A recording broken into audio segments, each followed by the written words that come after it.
জানিয়ে দিব এই মুহূর্তে আমাদের হাতে এসেছে বাংলাদেশের গুরুত্বপূর্ণ আপডেট সংবাদের শিরোনাম। শুরুতেই থাকছে ব্যালটের ভাঁজে ধানের শীষ ইস্যুতে ছাত্রদলের ইসি ঘেরাও কর্মসূচি। এবারে জানিয়ে দিব সন্ধ্যায় প্রধান উপদেষ্টার সঙ্গে জামায়াত ইসলামীর বৈঠক। এদিকে জুলাই যোদ্ধাদের মুক্তিযোদ্ধা স্বীকৃতি, পৃথক দপ্তর খোলার প্রতিশ্রুতি তারেক রহমানের।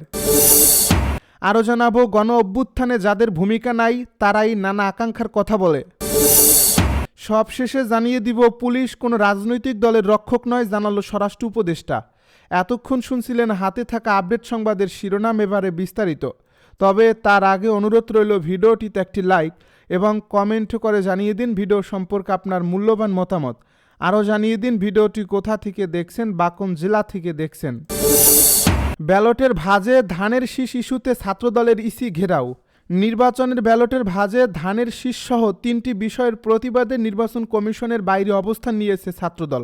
বিদেশে পাঠানো পোস্টাল ব্যালটে ধানের শীষের প্রতীক ভাঁজে রাখা হয়েছে, অথচ অন্য একটি প্রতীক এমনভাবে রাখা হয়েছে ব্যালট ভাঁজ করলেই প্রথমে চলে আসবে, এমন অভিযোগ তুলছেন তারা। রোববার সকালে আগারগাঁয়ের নির্বাচন ভবনের সামনে তারা অবস্থান নেন। ছাত্রদলের সভাপতি রাকিবুল ইসলাম রাকিবের নেতৃত্বে তারা ঘেরাও কর্মসূচি পালন করছেন। রাকিব বলেন, তাদের কর্মসূচি 3টি বিষয় চলছে। 1. পোস্টাল ব্যালট সংক্রান্ত বিষয়ে নির্বাচন কমিশনের পক্ষপাতদুষ্ট ও প্রশ্নবিদ্ধ সিদ্ধান্ত, যা নির্বাচন প্রক্রিয়ার নিরপেক্ষতা নিয়ে গুরুতর সংশয় সৃষ্টি করছে। 2. বিশেষ একটি রাজনৈতিক গোষ্ঠীর চাপের মুখে দায়িত্বশীল ও যৌক্তিক সিদ্ধান্তের পরিবর্তে হঠকারী ও অদূরদর্শী সিদ্ধান্ত গ্রহণ, যা কমিশনের সিদ্ধান্ত ও পেশাদারত্বকে প্রশ্নবিদ্ধ করে। বিশেষ রাজনৈতিক দলের প্রত্যক্ষ প্রভাব ও হস্তক্ষেপে শাহজালাল বিজ্ঞান ও প্রযুক্তি বিশ্ববিদ্যালয় ছাত্র সংসদ নির্বাচনের বিষয়ে নির্বাচন কমিশনের নজিরবিহীন ও বিতর্কিত প্রজ্ঞাপন জারি, যা বিশ্ববিদ্যালয়ের গণতান্ত্রিক চর্চার জন্য অশনি সংকেত। সন্ধ্যায় প্রধান উপদেষ্টার সঙ্গে জামায়াত ইসলামীর বৈঠক। সমসাময়িক রাজনৈতিক বিভিন্ন বিষয় নিয়ে রোববার সন্ধ্যা 6:30টায় অন্তর্বর্তী সরকারের প্রধান উপদেষ্টা অধ্যাপক মুহম্মদ ইউনূসের সঙ্গে বৈঠক করবে বাংলাদেশ জামায়াত ইসলামী। এ বৈঠকটি অনুষ্ঠিত হবে রাষ্ট্রীয় অতিথি ভবন যমুনায়। রোববার দুপুর 12:15টার দিকে পাঠানো এক সংবাদ বিজ্ঞপ্তিতে জামায়াত এ তথ্য জানায়। এ বিজ্ঞপ্তিতে বলা হয়, জামায়াতের আমির শফিকুর রহমানের নেতৃত্বে 4 সদস্যের একটি প্রতিনিধি দল বৈঠকে অংশ নেবে। প্রতিনিধি দলে আরও রয়েছেন দলের নায়েবে আমির সৈয়দ আবদুল্লাহ মোহাম্মদ তাহের, সেক্রেটারি জেনারেল মিয়া গোলাম পরোয়ার এবং সহকারী সেক্রেটারি জেনারেল রফিকুল ইসলাম খান। জামায়াতের প্রচার ও মিডিয়া বিভাগের প্রধান এহসানুল মাহবুব জুবায়ের জানান, এ বৈঠকে সমসাময়িক রাজনৈতিক বিভিন্ন বিষয় নিয়ে আলোচনা হবে। তিনি বলেন, জামায়াত আমিরের নেতৃত্বে 4 সদস্যের প্রতিনিধি দল প্রধান উপদেষ্টার সঙ্গে সাক্ষাৎ করবে। সেখানে সমসাময়িক রাজনৈতিক বিভিন্ন বিষয় নিয়ে কথা হবে। জুলাই যোদ্ধাদের মুক্তিযোদ্ধা স্বীকৃতি, পৃথক দপ্তর খোলার প্রতিশ্রুতি তারেক রহমানের। জুলাই আগস্টের গণ আন্দোলনে অংশ নেওয়া যোদ্ধাদের মুক্তিযোদ্ধা হিসেবে আখ্যা দিয়ে তাদের দেখভালের জন্য মুক্তিযুদ্ধ বিষয়ক মন্ত্রণালয় একটি পৃথক বিভাগ গঠনের প্রতিশ্রুতি দিয়েছেন বিএনপির চেয়ারম্যান তারেক রহমান। বিএনপি ক্ষমতায় গেলে রাষ্ট্রীয় উদ্যোগে শহীদ পরিবার ও আহত যোদ্ধাদের দায়িত্ব নেওয়া হবে বলেও জানিয়েছেন তিনি।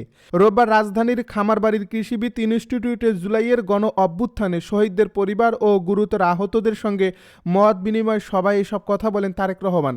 বিএনপির চেয়ারম্যান বলেন, জুলাই আন্দোলনে অংশ নেওয়া যোদ্ধারা মুক্তিযোদ্ধা। 71-এর মুক্তিযোদ্ধারা যেমন দেশের স্বাধীনতা ও সার্বভৌমত্ব রক্ষায় জীবন ও ত্যাগ দিয়েছেন, ঠিক একইভাবে 24-এ যারা লড়াই করেছেন তারাও স্বাধীনতা সার্বভৌমত্ব রক্ষার জন্য যুদ্ধ করেছেন। তিনি বলেন, 71-এ যুদ্ধ হয়েছিল স্বাধীনতা রক্ষার জন্য, আর সেই স্বাধীনতা রক্ষাতেই আবার 24-এ যুদ্ধ হয়েছে। জুলাই যোদ্ধা ও শহীদ পরিবারগুলোর বিষয়ে বিএনপির অবস্থান তুলে ধরে তারেক রহমান বলেন, বিএনপি জনগণের সমর্থনে সরকার গঠনের সক্ষমতা অর্জন করলে জুলাই আন্দোলনে শহীদ পরিবার ও যোদ্ধাদের কষ্ট লাঘবে রাষ্ট্রীয়ভাবে উদ্যোগ নেওয়া হবে। যারা হারিয়ে গেছেন তাদের ফিরিয়ে আনা সম্ভব নয়, তবে তাদের পরিবারের কষ্ট, সুযোগ সুবিধা ও দেখভালের দায়িত্ব রাষ্ট্রকে নিতে হবে। এজন্য মুক্তিযুদ্ধ বিষয়ক মন্ত্রণালয়ের অধীনে একটি নতুন বিভাগ গঠন করা হবে, যার মূল দায়িত্ব থাকবে এই মানুষগুলোর দেখভাল করা, বলেন তিনি। তিনি স্মরণ করিয়ে দেন, বিএনপি অতীতে সরকারে থাকাকালীন মুক্তিযোদ্ধাদের কল্যাণে মুক্তিযুদ্ধ বিষয়ক মন্ত্রণালয় গঠন করেছিল। একই ধারাবাহিকতায় আগামীতে জুলাই আন্দোলনের যোদ্ধা ও শহীদ পরিবারগুলোকেও রাষ্ট্রীয় কাঠামোর আওতায় আনার প্রতিশ্রুতি দেন তিনি। গণ আন্দোলনে হতাহতদের প্রসঙ্গ তুলে তারেক রহমান বলেন, জুলাই আন্দোলনে প্রায় ৩০,০০০ মানুষ আহত হয়েছেন। তাদের মধ্যে অনেকেই ১ বা ২ চোখ হারিয়েছেন, কেউ কেউ স্থায়ীভাবে পঙ্গু হয়েছেন। তিনি বলেন, জুলাইয়ে যেভাবে ১৫০০০-এর মতো মানুষকে হত্যা করা হয়েছে সেটিকে আমরা গণহত্যা বলতে পারি। বিএনপির চেয়ারম্যান বলেন, জুলাই আন্দোলনের শহীদ ও আহতদের সাহসিকতার কারণেই ফ্যাসিবাদী শক্তি শুধু ক্ষমতা দেখিয়ে নয়, দেশ ছেড়ে পালাতে বাধ্য হয়েছে। তার ভাষায় ২০২৪ সালের আন্দোলন কোনো ব্যক্তি গোষ্ঠী বা দলের নয়, এটি অধিকার হারা মানুষের গণ আন্দোলন। গণ আন্দোলনে আহতদের ক্ষতিপূরণ প্রসঙ্গে তারেক রহমান বলেন, বিএনপি ক্ষমতায় গেলে দুইভাবে ক্ষতিপূরণ দেওয়ার চেষ্টা করা হবে। এক, রাষ্ট্রীয় উদ্যোগে সর্বোচ্চ চিকিৎসা নিশ্চিত করা। ২, আহতদের যোগ্যতা অনুযায়ী অর্থনৈতিক নিরাপত্তা নিশ্চিত করা। তিনি বলেন, হতাহতদের প্রতি রাষ্ট্রের অবশ্যই দায়িত্ব রয়েছে। জনগণের রায়ে রাষ্ট্র পরিচালনার দায়িত্ব পেলে বিএনপি পর্যায়ক্রমে সেই দায়িত্ব পালন করবে। নিরাপদ ও গণতান্ত্রিক বাংলাদেশ প্রতিষ্ঠায় আসন্ন জাতীয় নির্বাচন অত্যন্ত গুরুত্বপূর্ণ বলেও মন্তব্য করেন তারেক রহমান। তিনি বলেন, গণতন্ত্র প্রতিষ্ঠায় ব্যর্থ হলে শোক সমাবেশ ও শোক গাথাই চলতে থাকবে। তবে গণতন্ত্রকামী মানুষ আগামী বাংলাদেশে গণতন্ত্রের বিজয় গাথা রচনা করবে। গণ অভ্যুত্থানে যাদের ভূমিকা নাই তারাই নানা আকাঙ্ক্ষার কথা বলে। বিএনপির স্থায়ী কমিটির সদস্য নজরুল ইসলাম খান বলেছেন, ২৪-এর ছাত্র জনতার গণ অভ্যুত্থানে যাদের কোনো ভূমিকা ছিল না তারাই এখন নানা ধরনের আকাঙ্ক্ষার কথা বলেছেন। রোববার রাজধানীর খামারবাড়ি কৃষিবিদ ইনস্টিটিউটে আয়োজিত এক বিশেষ মত বিনিময় সভায় তিনি এসব কথা বলেন। ২০২৪-এর গণ অভ্যুত্থানে শহীদ পরিবার এবং গুরুতর আহতদের সম্মানে এই সভার আয়োজন করা হয়। নজরুল ইসলাম খান বলেন, জুলাই আগস্টের এই গণ বিপ্লব সারা দেশে ছড়িয়ে পড়েছিল বলেই ফ্যাসিবাদ টিকে থাকতে পারেনি। তৎকালীন সরকারের হাতে মরণাস্ত্র এবং অবৈধ অর্থের পাহারা থাকা সত্ত্বেও জনগণের শক্তির সামনে তারা দেশ ছেড়ে পালাতে বাধ্য হয়েছে। তিনি আরও উল্লেখ করেন, বর্তমান সময়ে অনেকেই এই ঐতিহাসিক লড়াইয়ের কৃতিত্ব এবং পরিচয় নিয়ে নানাভাবে বিভ্রান্তি ছড়ানোর চেষ্টা করছেন।